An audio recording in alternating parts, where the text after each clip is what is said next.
नमस्कार दोस्तों, आज मैं आपको बताऊंगा पावर ऑफ अटॉर्नी और वो भी सिर्फ स्पेशली एनआरआईज के लिए, नॉन रेसिडेंट इंडियंस के लिए, कि उनको पावर ऑफ अटॉर्नी की जरूरत कब पड़ती है, उनके लिए क्या बेनिफिट है, क्या नुकसान है और इसका पूरा प्रोसेस क्या होता है। आपको पूरी चीजें मैं डिटेल में बताऊंगा।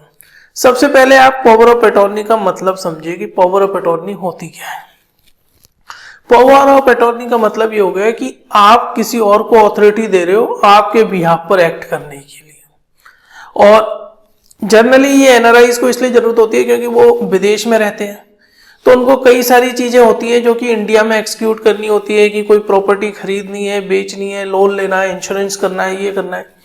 उन सब के लिए वो एक अथॉरिटी देते हैं। उसके लिए पावर ऑफ अटॉर्नी उनको देनी पड़ती है इंडिया में अपने किसी क्लोज रिलेटिव को या फ्रेंड सर्कल में। अब जो पावर ऑफ अटॉर्नी है उसका यूज क्या है, स्पेसिफिक यूज प्रॉपर्टी खरीदने बेचने के लिए है मेन यूज। तो अगर वो कोई लोन लेते हैं तो लोन के डॉक्यूमेंट एक्सिक्यूट करने के लिए, बैंक अकाउंट ऑपरेट करने के लिए भी वो पावर ऑफ अटॉर्नी दे सकते हैं। लॉकर अगर उनका इंडिया में है तो लॉकर को ऑपरेट करने के लिए पावर ऑफ अटॉर्नी। इंश्योरेंस से रिलेटेड कुछ भी इशू है उसके लिए वो पावर ऑफ अटॉर्नी दे सकते हैं। अगर उनका कोई कोर्ट में केस चल रहा है, पर्सनल को केस या रियल एस्टेट से संबंधित कोर्ट, तो वो पावर ऑफ अटॉर्नी दे सकते हैं, ताकि जो कोर्ट के केस में तब भी सुनवाई होगी तो उनके बिहाफ पर उनका जो अटॉर्नी है वो जाएगा।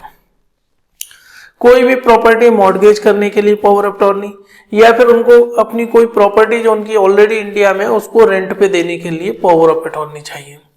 रेंट पर देने के लिए इसी चाहिए क्योंकि रेंट एग्रीमेंट फॉर्म होता है। रेंट एग्रीमेंट के लिए वो तो साइन करेंगे नहीं, उनका पावर ऑफ जो अटॉर्नी है वो साइन करेगा, इसलिए पावर ऑफ अटॉर्नी जरूरत पड़ती है। देखिए, पावर ऑफ अटॉर्नी तीन तरह की होती है इंडिया में। एक होती है general power of attorney. General power of attorney मतलब एक जनरल मैटर्स के लिए एक नॉर्मल एक पावर ऑफ अटॉर्नी दे दी जाती है, जिसके अंदर सब कुछ इंक्लूड होता है कि वो उनके बिहाफ पर किसी भी चीज के लिए एक्ट कर सकता है। दूसरी है special power of attorney. Special power of attorney सिर्फ एक स्पेसिफिक पर्पस के लिए दी जाती है। मान के चलिए कि कोई एनआरआई है, उसने अपने एक रिलेटिव को एक पावर ऑफ अटॉर्नी दी कि ये मेरी प्रॉपर्टी है, फला फला प्रॉपर्टी है, इस प्रॉपर्टी को सेल ये कर सकता है, उसके लिए वो स्पेशल पावर ऑफ अटॉर्नी हो गई। उसका ये मतलब हो गया कि जो अटॉर्नी है वो इस स्पेसिफिक काम के अलावा किसी और काम के लिए उनके बिहाफ पर एक्ट नहीं कर सकता, जबकि जनरल पावर ऑफ अटॉर्नी में वो किसी भी काम में एक्ट कर सकता है। Durable power of attorney. Durable power of attorney एक तरीके से जैसे नाम स्पेसिफाई कर रहा है, ये लाइफ टाइम के लिए होती है पावर ऑफ अटॉर्नी। मतलब लाइफ टाइम के लिए किसी को पावर ऑफ अटॉर्नी दे दी जाती है। एक चीज याद रखिए, पावर ऑफ अटॉर्नी अगर किसी भी केस में जो प्रिंसिपल है जिसने पावर ऑफ अटॉर्नी दी है वो एक्सपायर हो जाता है, या वो मेंटल प्रॉब्लम की वजह से वो अपनी फुल कैपेसिटी से एक्ट नहीं कर पाता, मेंटल इनकेपेबल है, तो उस केस में पावर ऑफ अटॉर्नी कैंसिल हो जाती है, ऑटोमेटिकली कैंसिल हो जाती है। उसके बाद अगर कुछ भी एक्सिक्यूट किया गया अटॉर्नी द्वारा तो वो वॉइड है, नल एंड वॉइड। अब बात करते हैं कि पावर ऑफ अटॉर्नी कैसे कोई एक्सिक्यूट कर सकता है एनआरआई। देखिए, इस केस में दो केस होते हैं। एक तो कि अगर एनआरआई इंडिया में मौजूद है, दूसरा एनआरआई इंडिया में नहीं है, अभी वो अब्रॉड में है। हम दोनों केसेस के बारे में डिस्कस करते हैं। सबसे पहला केस, अगर एनआरआई इंडिया में ही है, इंडिया में ही आए हुए हैं वो, तो उस केस में पावर ऑफ अटॉर्नी एक्सिक्यूट कैसे करी जाएगी। देखिए, सबसे पहले पावर ऑफ अटॉर्नी का एक स्पेसिफिक फॉर्मेट होता है। मान के चलिए अगर आप बैंक के लोन के रिगार्डिंग या प्रॉपर्टी के लिए, तो उसका एक स्पेसिफिक फॉर्मेट है, वो आपको प्रिंट करवा के रखना होगा 100 रुपए के non gazetted non judicial stamp paper पर। आप सबसे पहले वो प्रिंट कराएंगे, फिर आप अपने लिए दो विटनेस ढूंढेंगे जो आपकी गवाही दे सके। आप और विटनेस ये सब अपने आईडी प्रूफ लेके, और जो पावर ऑफ अटॉर्नी का जो फॉर्मेट था, जो नॉन जुडिशियल स्टाम्प पेपर पे प्रिंट था, वो सब ले जाके आप रजिस्ट्रार ऑफिस में जाते हैं।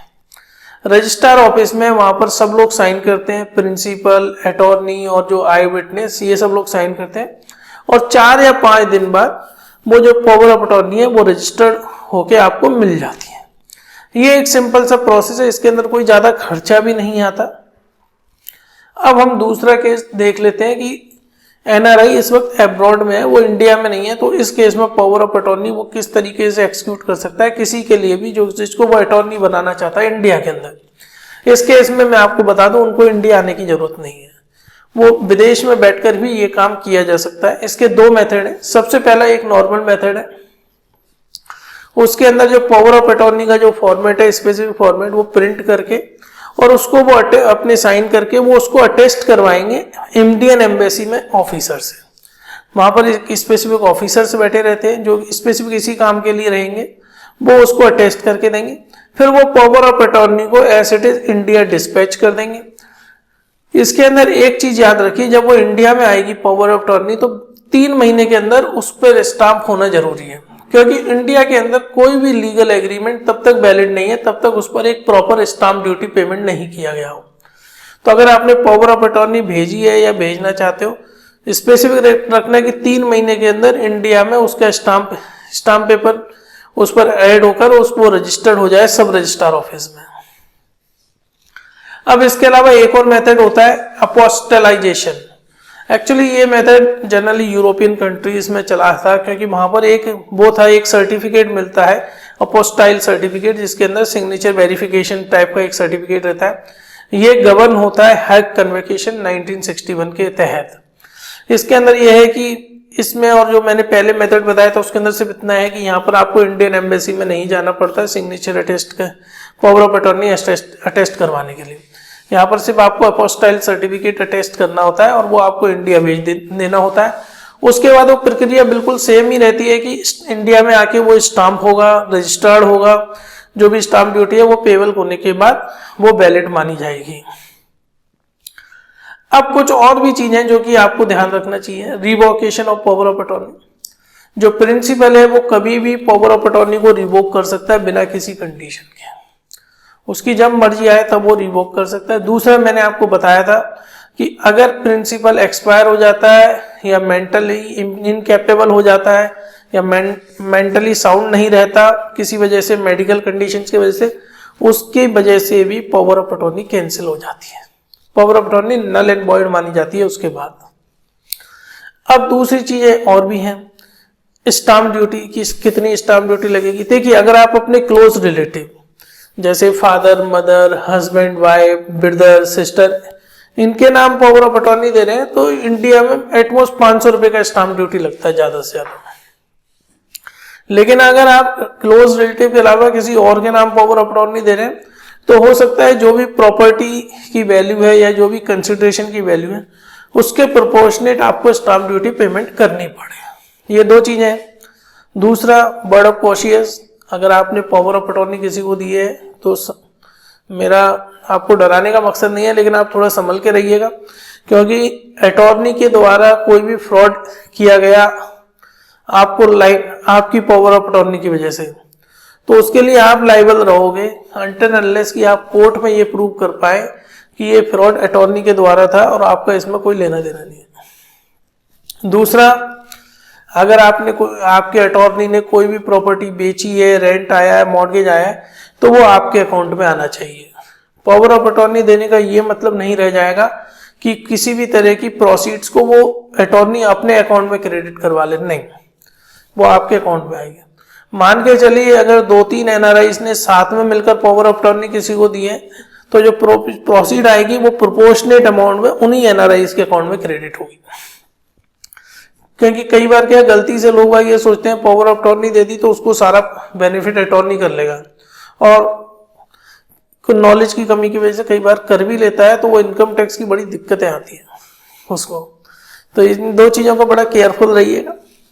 तो फ्रेंड, मुझे पूरी उम्मीद है आपको मेरा वीडियो पसंद आया होगा। प्लीज मेरा वीडियो आप अपने व्हाट्सएप ग्रुप पे शेयर करें और मेरा चैनल सब्सक्राइब करवा के रखें बैंकिंग रिलेटेड इंफॉर्मेशन के। Thank you friends.